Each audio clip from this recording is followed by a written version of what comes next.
Hey everyone, it's Mojaxx back in the DJcity UK lab. This is a long-awaited video for two reasons. Firstly, people keep asking me every week, where's the S4 Mark III review? Well, you know how I roll. I have to take my time, get to know a product, put it into different situations, and now here we are. The second reason it's long-awaited is because this is the first piece of new DJ kit from Native Instruments in literally years. It's been a long time coming, and I genuinely thought for a while that they were just going to depreciate Traktor, just kind of leave it on Traktor Pro 2 for forever and just gradually run down the updates, and then they were going to get out of the DJ game because there was no sign of anything new coming at all. They kept promising, but nothing was coming. And I love Traktor.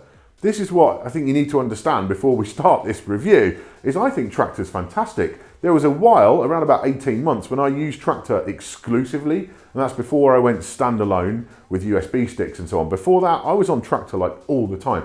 There is some stuff which Traktor now, to this day, does better than any other DJ software. There are some areas where maybe it falls short by comparison, but there's some stuff in there which it just does better. And that remains the case today with the new Traktor Pro 3. So we've got new software to look at and the new hardware, the S4 Mark III. Let's get to it. I wasn't being hyperbolic when I said Native Instruments haven't released any new Traktor hardware for years. The last product was the Kontrol S5 at the end of 2015. The predecessor to this controller, the Kontrol S4 Mark II, hit shelves half a decade ago. That's not to say the company has been slacking in all areas. Their production hardware and software has been developing rapidly and in impressive ways during that time. But things have started to change as of October this year. Firstly, we got Traktor Pro 3. Now, initially I thought I might have to do a whole separate episode about the software, but it turns out this is not the ground up total revamp which Native have been alluding to for a while. In fact, whilst there are some welcome improvements, Pro 3 really does look and feel a lot like Pro 2. It's had a bit of a visual upgrade with a flatter look and some tweaks to the layout, but it still looks pretty rough on a 4K or Retina display, and at a glance, you'd be hard pushed to tell which version is which. What's new then? Well, Traktor Pro and Traktor Scratch are no longer two separate things. Regular Traktor Pro 3 supports DVS with any capable mixer or interface. I've tried it with Rain and Pioneer DJ mixers which previously weren't supported with no issues. This is an excellent move. They've switched over to the Elastic 3 algorithm for time stretching and key lock, which is great. If you regularly play tracks well beyond their usual BPM, you'll notice it. And they've added a new mixer effects section, which I'll get into when going through the controller. What is not in the new update are any changes to the library or flexible beat grids or a number of other features which people have been waiting to see for quite a long time. So overall, Traktor Pro 3 is fine. It's nothing mind-blowing, but it has been totally stable for me, and for my money is worth the $50 upgrade price for the open DVS support and better time stretching alone. I'm still hopeful for a more complete overhaul at some point soon, but as effectively a point update, it's all good for now. Let's move on to the controller then. Like its predecessors, the S4 Mark III is a 4-deck, 4-channel all-in-one controller. It's mostly constructed from plastic, apart from the metal jog wheels, with plastic pots everywhere too, but that's fine by me. I own a lot of Native Instruments kit, all with the same kind of build quality, and it's all been completely reliable for me over the years, however much I've abused it. The controller is a nicely portable size, and that plastic construction keeps the weight down. Nothing feels cramped on there though. They've made sure there is enough space to work with on both the deck and mixer sections. The faders are called Carbon Protect faders, which means the tracks are upside down and therefore more protected from dust and liquid. The crossfader is very good, with a nice sharp cut and short cut-in distance. The up faders have a perfect amount of resistance for blending too. Staying in the mixer section, we have the new mixer effects. These are a lot like the color effects on Pioneer DJ kit, offering one-touch effects control with just a single large knob. There are 4 set up by default: reverb, delay, white noise and time gator, with filter always available to you as well, and 4 more options selectable in preferences. My favourites being the barber pole, which is like a ring modulator, and dotted delay. What I especially like is how each effect also applies a degree of high or low pass filtering, depending on which direction you turn the knob, and that helps everything stay sounding smooth. You can select different effects for each channel easily enough. They don't all have to be on the same one, which is cool too. They are post fader, so when you drop the up fader, things like delay tails carry on, but they aren't post crossfader, which is a little annoying. The more traditional Traktor effects units are post crossfader, however, so you still have options there. I won't say anything more about those. They are largely unchanged from older versions of Traktor, and they're still as good as ever. Connections wise, the S4 Mark III is pretty well covered. Main out is on RCA and XLRs with balanced jacks for the booth. Each channel has a pair of RCA line inputs, with the center two switchable to phono level for DVS control, which works great. The outer two channels also feature mic inputs, with a combo XLR and jack socket on the front and a jack on the rear. These work fine, although some DJs will be disappointed that you have to give up a main channel to use a mic. Overall, the sound quality is excellent. Typical Native Instruments, nice and crisp and clear. There's not much better out there in the world of digital DJ hardware. What's important to note is that at the time of making this review, the S4 Mark III does not work as a standalone mixer. Even though it does require a power brick, if you pull the USB cord, the unit still becomes a giant brick. With a street price of around $940, it's likely that a lot of buyers will be using the Mark III as the centerpiece of their home setup, and so having to connect your computer just to play a record is rather onerous. It also makes switching between DJs without an extra mixer pretty much impossible. The good news is that Native Instruments seem to be promising that functionality is coming at a later stage, but if that feature is important to you, you may want to hold off buying for now.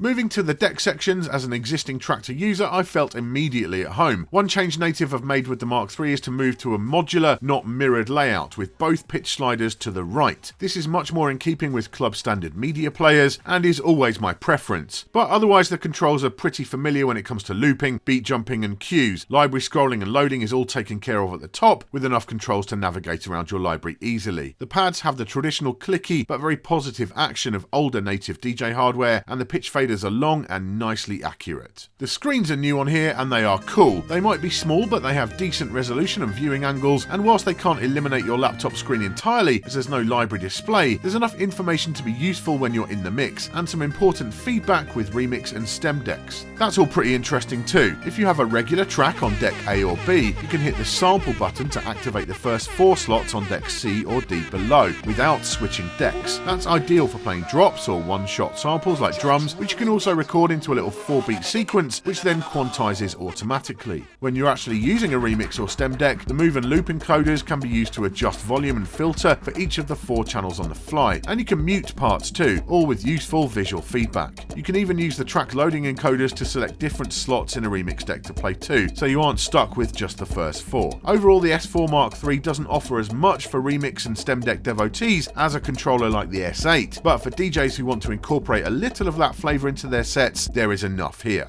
So finally we move on to the most notable feature of the Mark III, the Jog Wheels. These have touch-sensitive metal tops, which always responded perfectly to my fingers in all the environments I tested in. The sides have a kind of ridged pattern, which feels good for pitch bending. In static mode, you can adjust the tension to your own taste, either in the software or the hardware itself, which is a feature I wish more controllers had. They also have a kind of built-in spin-back mode, which I was doubtful about at first, but it actually works really well. However tight or loose you have the jogs, or even in spinning platter mode, if you give it enough of a pullback, it goes into a spin-back. My concern was that I would activate it by accident, but that's never happened so far. What's really notable about the jogs though? Well, firstly, Native Instruments have included something completely new in the DJ world, haptic feedback. This is the same kind of technology found in modern smartphones and smartwatches. Basically, tiny motors give a little kind of kick, so you get physical feedback from the device. In the case of the Jog Wheels here, you can feel a bump when you pass over a cue or a loop point, and you can also choose between fine or coarse bumps as you pitch bend using the side of the platter. It's impossible to really demonstrate it to you on video. You literally have to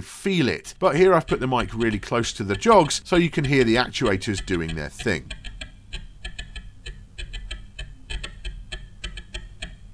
I was doubtful about the value of this tech at first, but the longer I used the S4 Mark III, the more I liked it. You can turn it off if you decide it's not for you, and in some respects it is quite limited right now, but there's a lot of potential for other uses in the future, and I think it's a very forward-looking addition with no obvious downside. The second big notable feature of the jogs is that when switched to TT mode, they spin. The first time any spinning platter tech has been utilised in Traktor, apart from with DVS. The sensation is not quite the same as with a real turntable, of course, as there is no slip mat and record independent of the platter. When you pull back, you are fighting the motor, but Native have got the torque balance just right, it seems, and combined with the cut on the fader, advanced scratchers will have no problem getting down with the S4 Mark III once they're used to the small jogs. There are a couple of oddities with them though. Firstly, the spinning TT mode behaves exactly like a DVS setup in relative mode, not like a controller in internal mode. Flux mode doesn't work properly, you can't play the the hot cues when you're paused, and the cue button doesn't stop the deck, it just jumps to your temp cue. From my perspective, if Native changed that one bit of mapping, I'd be completely happy with TT mode and would use it all the time. As it stands, hitting play pause then a cue to reset the deck is just a little unintuitive. The real weirdness is in static mode, however. In TT mode, if you set your cue to 12 o'clock, whatever you do, scratch, play, spin back, the cue always remains at 12 o'clock. The LED lighting around the edge is consistent with the playhead of the track. But in jog mode, despite that lighting spinning at the same speed, it is completely disconnected from the playhead. Set your cue to 12, and as soon as you let the deck go or press play, it's no longer at 12. It's super weird and makes the LED lighting basically pointless in jog mode, and the whole thing is just less comfortable than it ought to be. Hopefully it is something they can easily fix in software or firmware. It ought to be, as they do behave perfectly in TT mode. As it stands, the jog wheels are already rather cool, but with those two changes, they could be up there with my favourites on the market. So there you go, my take on the Control S4 Mark III from Native Instruments. Going to keep this conclusion really short. This is excellent hardware. There's a few quirks about the jog wheels I'd like to see them sort out, and the standalone mixer mode is very important. That will come, I'm sure. The software is an okay upgrade. It doesn't feel like a revolutionary new piece of software. It just feels like Traktor Pro 2 point a bit better.